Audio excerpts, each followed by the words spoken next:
Hey, liberal fruitcakes! Secession from the United States?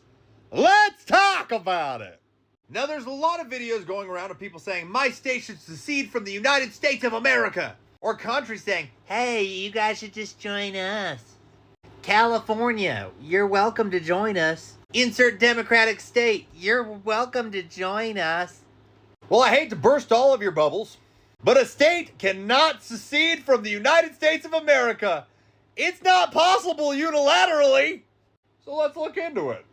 So first and foremost, no, a state cannot secede from the United States. Why?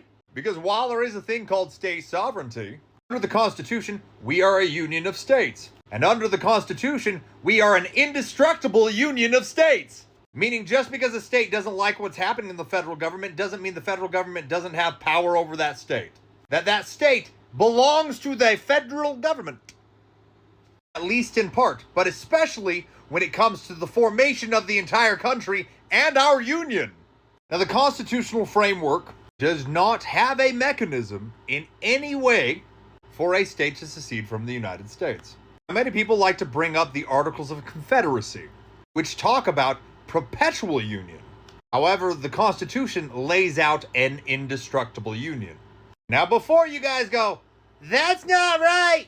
Well, the Supreme Court already ruled on this in 1869 in Texas versus White, which brought up the issue of perpetual under the Articles of Confederacy in a legal attempt to show that Texas could secede from the United States. But the Supreme Court ruled that the Constitution establishes a permanent union, making secession illegal or impossible without an act of Congress.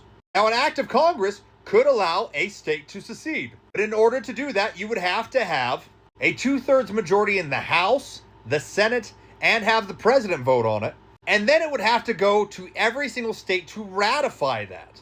Now, just because Congress ratifies a particular amendment, such as state secession, in this hypothetical, the ratification process goes back to a state level in which 38 states have to vote in favor of ratifying that constitutional amendment.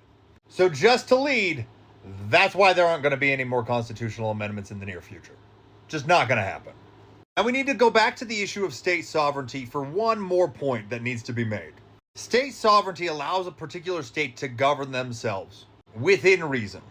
However, what people are forgetting is that the federal law or federal laws passed by Congress reign supreme over every single state, as long as they're constitutional. Now, where does federal supremacy come from in the Constitution? This is found in Article 6, Section 2 of the U.S. Constitution, the Supremacy Clause. This establishes that federal law overrides all state law. Again, within the bounds of the Constitution. Unless there's a constitutional amendment, which isn't going to happen, just like your secession dreams. Have a good day!